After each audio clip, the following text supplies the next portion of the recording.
सीखने से घबराएं नहीं, क्योंकि यह संघर्ष ही नहीं अपितु भक्ति है। अगर जाननी है मंजिल की दूरी, तो पहले यह जान लें कि आपके तर्क में कितनी शक्ति है। नमस्कार, मैं रमन सारन, डायरेक्टर लक्ष्य कोचिंग क्लासेस। आप पढ़ेंगे मेरे साथ तर्क शक्ति।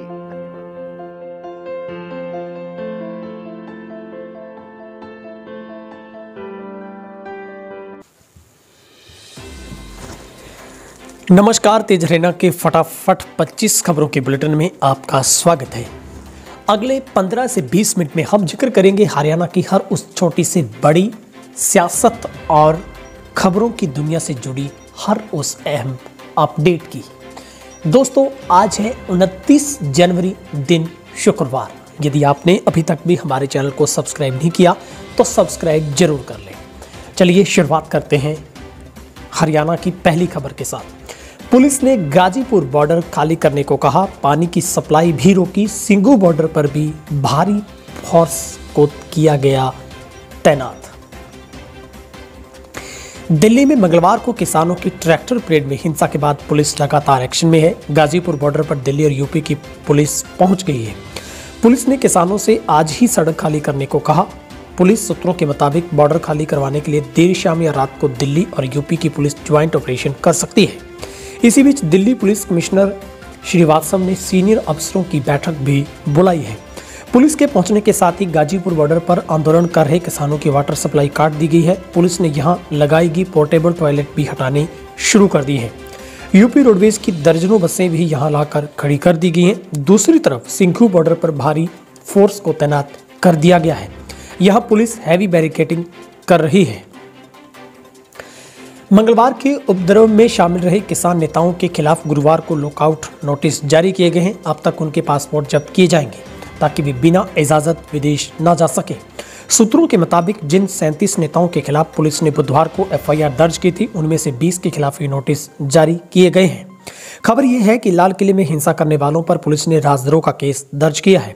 इससे पहले पुलिस ने 20 किसान नेताओं को नोटिस जारी कर पूछा, क्यों न आपके खिलाफ कानूनी कार्रवाई की जाए, 3 दिन में इसका जवाब दें।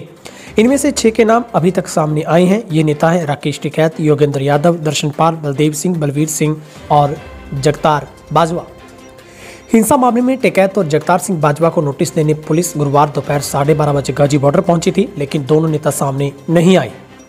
इसके बाद पुलिस ने उनके टेंट पर नोटिस चिपका दिया है। इधर गाजीपुर बॉर्डर पर बिजली काटने से नाराज टिकैत बोले हैं कि सरकार दहशत फैलाने का काम कर रही है। गांव में दिक्कत हुई तो किसान लोकल पुलिस थानों पर जाएंगे, वहां जो भी होगा उसके लिए सरकार जिम्मेदार होगी। दिल्ली के सिंघू बॉर्डर 2 महीनों से आंदोलन कर रहे किसानों को अब लोगों का विरोध भी झेलना पड़ रहा है।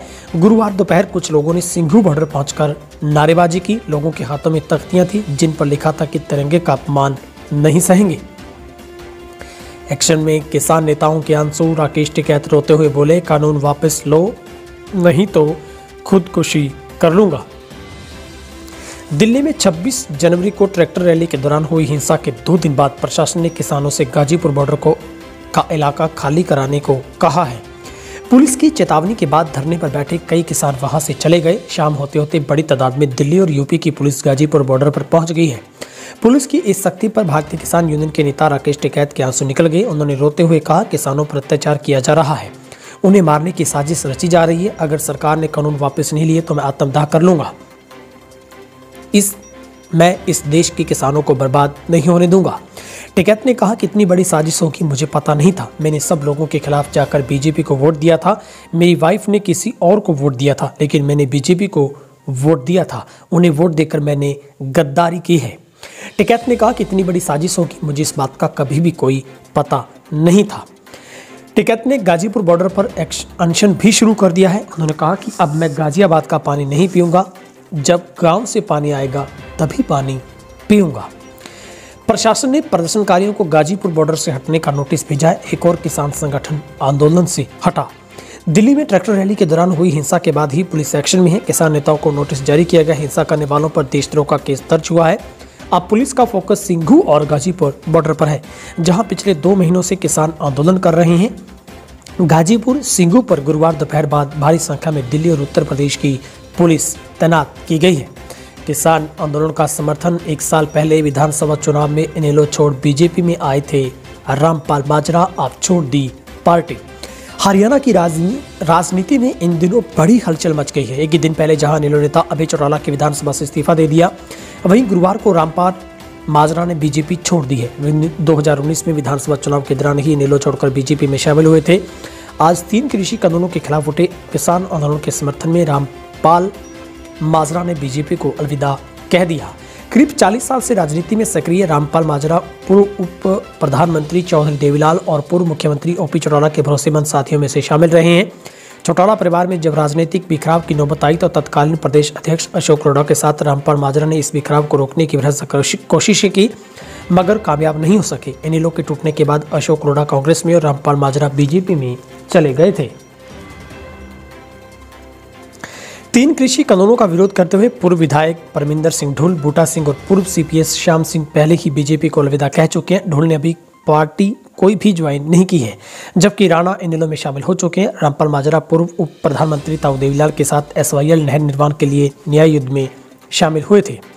माजरा ने कहा कि पिछले 1 साल से उनका बीजेपी में दम घुट रहा था। बीजेपी ने उन्हें कभी अपना नहीं समझा, न ही बीजेपी को अपने में आत्मसात कर पाई। किसानों के हक में चल रहे आंदोलन का समर्थन करते हुए उन्होंने अभय चौटाला की विधानसभा की सदस्यता छोड़ने के फैसले की सराहना की। साथ ही कहा कि किसान हितों की पैरवी करने वाले कांग्रेस, जजपा, भाजपा व निर्दलीय विधायकों को ऐसा ही साहस दिखाना चाहिए।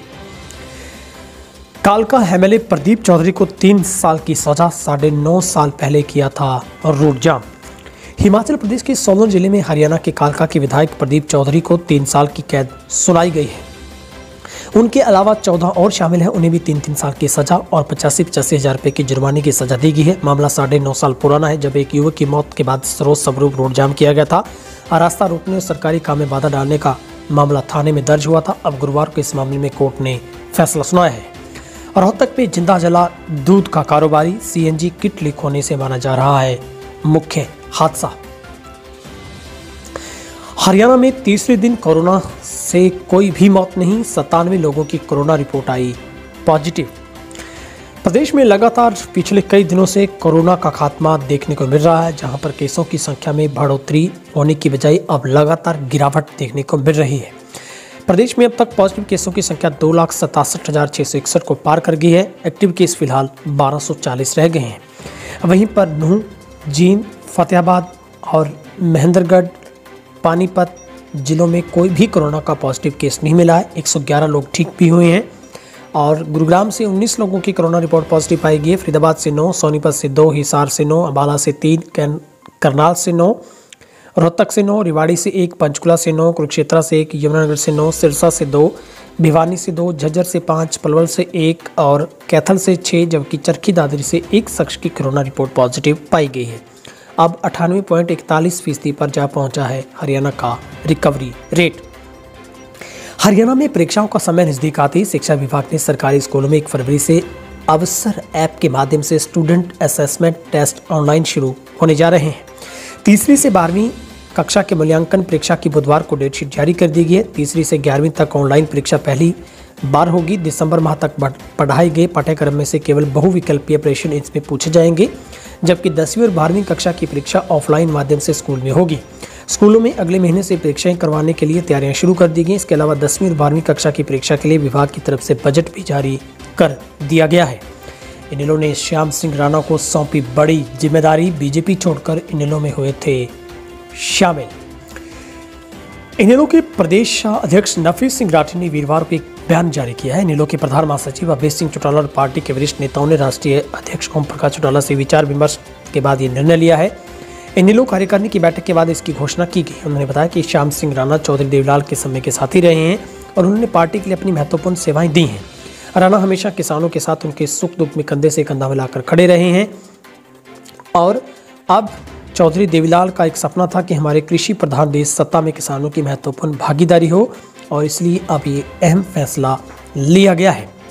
हरियाणा सरकार ने सोनीपत, पलवल और झज्जर जिलों में वॉइस कॉल को छोड़कर इंटरनेट सेवाएं, सभी एसएमएस सेवाएं और मोबाइल नेटवर्क पर दी जाने वाली सभी डोंगल सेवाओं को बंद करने की अवधि बढ़ा दी है।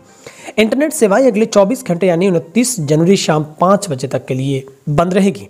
ये आदेश तुरंत प्रभाव से लागू माने जाएंगे। ये आदेश क्षेत्र में शांति और सार्वजनिक व्यवस्था में किसी भी प्रकार की गड़बड़ी को रोकने के लिए जारी किए गए हैं।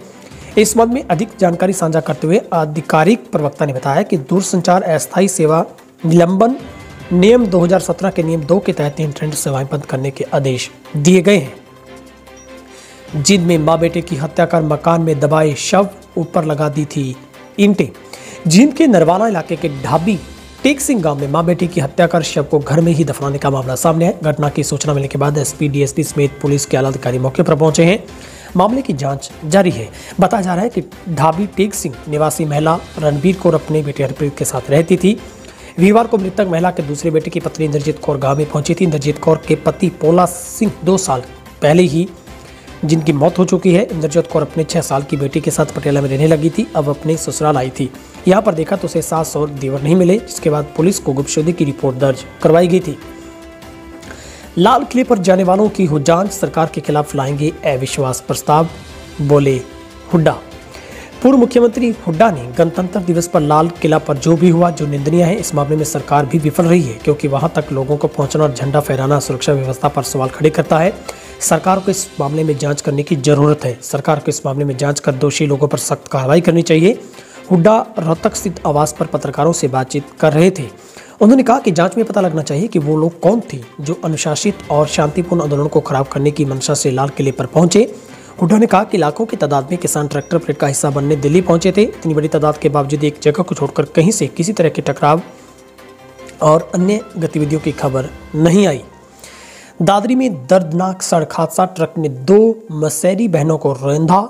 एक की 20 दिन बाद होनी थी शादी। दादरी में एक दर्दनाक हादसा सामने आया है, जहां पर दादरी के महेंद्रगढ़ रोड पर चिड़िया मोड़ के समीप वीरवार शाम को तेज रफ्तार ट्रक की टक्कर से बाइक सवार 2 मौसेरी बहनों की दर्दनाक मौत होगी, जबकि बाइक चला रहा युवतियों का चाचा घायल हो गया। हादसे में मृतका रेनू की आगामी 16 फरवरी को शादी होनी थी। शवों को पोस्टमार्टम के लिए दादरी के सरकारी हॉस्पिटल में रखवाया गया। पुलिस ने कार्रवाई शुरू कर दी है। अंतर्राज्यीय चोर गिरोह का पर्दाफाश, 11 बाइक के साथ 3 को किया काबू। फतेहाबाद के शहर पुलिस ने एक अंतर्राज्यीय चोर गिरोह का पर्दाफाश किया है। गिरोह के कुल 4 सदस्यों को काबू किया। इसमें से एक आरोपी नाबालिग है। नाबालिग आरोपी फतेहाबाद के ही गांव का रहने वाला है। बाकी 3 लोग डबवाली कस्बे के गांव अबूब शहर के रहने वाले हैं। इनमें से पुलिस ने राजस्थान और हरियाणा में अलग अलग जगह से चोरी के 11 बाइक बरामद किए हैं, जहां पर अलग अलग जगहों से 11 बाइक पुलिस ने काबू किए हैं। बरामद बाइक होंडा, हीरो और सिटी 100 के हैं। उन्होंने बताया कि गिरोह में से जो भी सदस्य हैं उनसे तमाम आरोपियों से पूछताछ जारी है। हरियाणा के स्वास्थ्य मंत्री के निवास के बाहर आशा वर्करों ने किया प्रदर्शन। हरियाणा के स्वास्थ्य मंत्री अनिल विज के निवास के बाहर आशा वर्करों ने रोष प्रदर्शन किया। सरकार विरोधी नारे लगाए। आशा वर्करों का कहना है कि उनकी कोई नई मांग नहीं है, बल्कि सरकार उनकी मांगों को बार बार टाल रही है। आशा वर्कर्स यूनियन के राष्ट्रीय उप सचिव सुनीता का कहना है कि आशा वर्करों को पक्का किया जाए, उनका न्यूनतम वेतन दिया जाए, सभी सामाजिक सुरक्षा लाभ भी दी जाए, एक्टिविटी का काटा गया 50% वेतन तुरंत लागू किया जाए और कोविड-19 में काम कर रही आशाओं को जोखिम भत्ते के तौर पर 4000 रुपये भी दिए जाए। गृह मंत्री अनिल विज 28 माह बाद सचिवालय पहुंचे। मुख्य सचिव विजयवर्धन ने जाना कुशल क्षेम। कोरोना से जंग जीतने के बाद हरियाणा के गृह मंत्री अनिल विज ऑक्सीजन पाइप के साथ वीरवार को लगभग 2.5 माह बाद सचिवालय अपने ऑफिस पहुंचे। इस दौरान चीफ सेक्रेटरी विजयवर्धन गृह मंत्री अनिल विज का कुशल क्षेम पूछने पहुंचे। इस मौके पर गृह सचिव राजीव अरोड़ा और SCS PWD आलोक निगम मौजूद रहे। ऑफिस पहुंचे विज ने कहा कि कोविड के दौरान 16 से 10 घंटे कुर्सी पर बैठकर समय बिताते थे, जबकि 8 घंटे आराम करते थे। इसी बीच उन्होंने कई फिल्में भी देखी। इस्तीफा देने के बाद अब अभय चौटाला दोबारा चुनाव लड़ेंगे तो कौम मालामाल कर देगी, राम कुमार गौतम।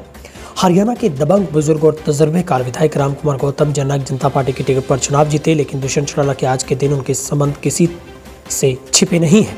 वे अपने मिजाज को लेकर हमेशा से लोगों में चर्चा का विषय रहे हैं।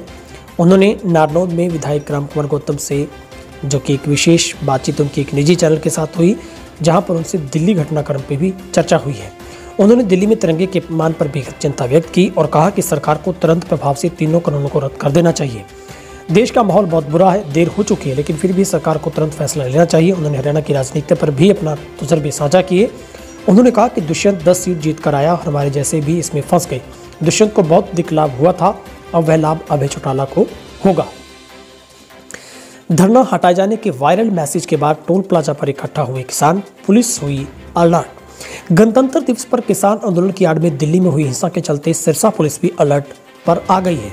वहीं भावदीन टोल प्लाजा पर एकाएक पुलिस कर्मचारियों की तैनाती करने से किसान भी रोषित नजर आ रहे हैं। किसानों का मानना है कि टोल प्लाजा को खाली करवाने के लिए पुलिसकर्मी तैनात किए गए हैं। किसान युवा नेता ने कहा कि किसी भी कीमत में टोल प्लाजा से नहीं हटेंगे जब तक उनकी मांगे पूरी नहीं होती। किसान नेता लखविंदर सिंह ने बताया कि दिल्ली में जो भी हुआ काफ़ी निंदनीय है। उन्होंने कहा कि हालांकि वहां की जनता ने शांतिपूर्ण मार्च में फूल बरसाए, जिसका वो धन्यवाद करते हैं। साथ ही कहा कि लाल किले पर झंडा फहराने पर घोर निंदा करते हैं। वे पूरा वाकया बीजेपी द्वारा षड्यंत्र के तहत किया गया। उन्होंने कहा कि सरकार चाहे जितनी भी सख्ताई कर ले, पीछे हटने वाले नहीं है।